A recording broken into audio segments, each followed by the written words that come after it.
Well, hello, good people. Mark Holmes here, and as always, I appreciate each and every one of you guys. I'm here outside of the Red Brick House, a famous house that was built here in Waynesboro, Virginia, that I was blessed with the task of saving it, along with my wife and my family.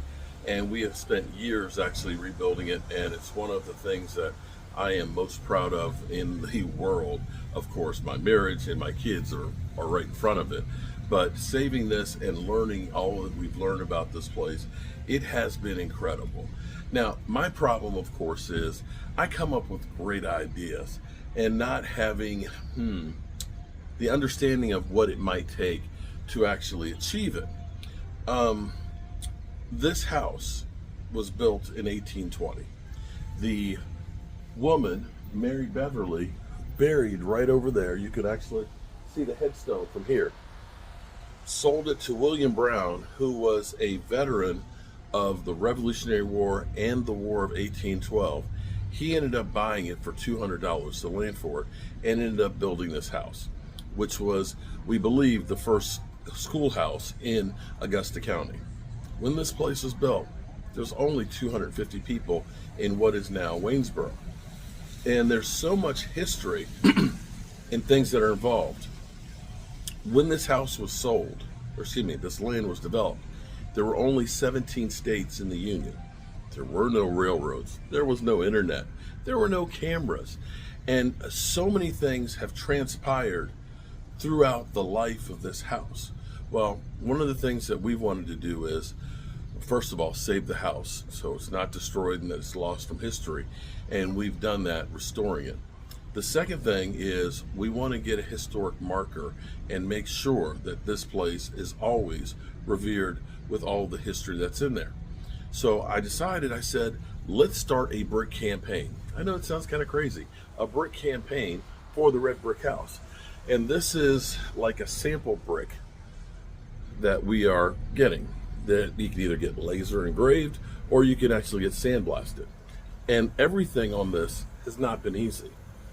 Wanting this to be here for permanence, you have to first figure out the materials that are going to last the longest. And of course, in my mind, I thought actually getting it engraved in here lasts longer than the laser engraving, but actually not. What happens when they do the process of laser engraving this is it actually turns the stone into glass and ends up burning it in here. You can sand this for hours and that won't come off.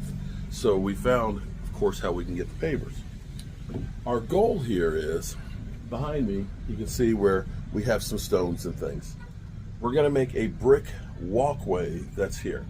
Now, the great thing is, what this is gonna enable us to do is to help raise funds to get this registered, because it's about a $3,500 process if you are picked for them to be able to do the sign work and to get it registered. The state of Virginia registers between 4 and 6 houses or properties per year. So you've got to have the money to do this, and that's part of what we're trying to do here. But we want to make this a timeline. And so my idea was, we'll do bricks down the center that'll be 1810, 1820, 1830, and so on, and put significant events that happened each of those decades. The problem is narrowing down 10 years of our history to basically 4 or 5 lines with 20 characters on there.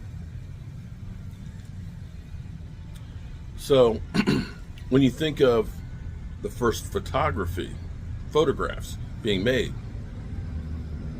do you say invention of photography? It's more than 21 characters. Of course, in the 1810s, you also got to say the War of 1812.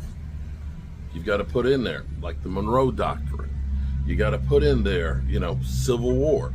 So you have so many different things, so many different inventions, and so many different changes. For here in Waynesboro, the Iron Cross, which was when the North, South, and East-West railroads finally came together, basically creating Basic City. There's the worldwide flu pandemic. There's World War I, World War II. And so Tracy and I have literally been, mostly Tracy, have been trying to get all of this stuff together because the Waynesboro Historic Society, they've actually donated $1,000 to this, and we're getting the first bricks, which are all of the main dated bricks, done. And they're actually being ordered as we speak right now. I get the fun part, which is tearing this all up, getting the gravel and stuff compacted, and putting down the bricks. And we have a bunch of you that have already paid for and are ordering the bricks. So all of those are going to be put together. But what we want to have here, and this is where when they sent out the Voyager satellites, or probes, excuse me, the Voyager probes. Now, I'm not going to equate this to that per se, but I can understand the problems that they would have had to send something out in space with a message on it that you'll be able to understand if you're not human or down the road. And so what we want to do is we want what we put here to be understandable. I'm not going to live forever, but we want this to be permanence of the house. And so how you word it for people to understand it, it's got to be clear. That's the great thing about Tracy, because I would have made it pretty simple and probably incoherent, but putting together where it all makes sense. I truly want this to be a work of art, because there's so many wonderful things that have happened here that I want people to understand and not forget. And that has been my goal with this the whole time. When I first saw this house, my whole thing was, I just want to save it. I was looking at it from the point of so much of our history, the good and the bad. It's all our history, and you've got to own all of it, because everything that happened with us is what makes us the people we are now. And I didn't want to lose another piece of history. And so people ask me even today, what are you going to do with the place? I don't know. But what I know is it needs to be here. And it needs to be here beyond me. And it needs to be here in a way that it teaches us so much. And that has been my whole goal with this. And it's going to be nice to get those first bricks. I think it's about 10 of you that have ordered bricks. We've got the main bricks, because there's so much to go in here.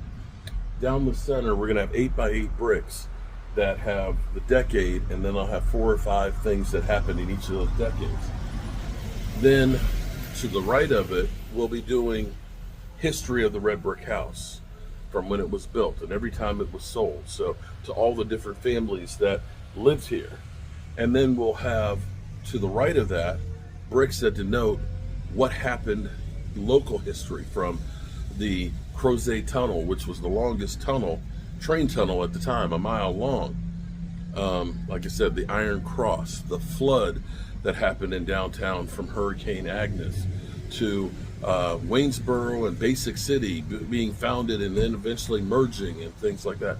And so when somebody comes here, they literally will be looking at a history book. So thank you all for being part of this. And if you want to be part of this, I will leave in the description the link for this, or you can email me at cowboysmark94@gmail.com for more information about this. And I appreciate you guys. And I'll see you soon.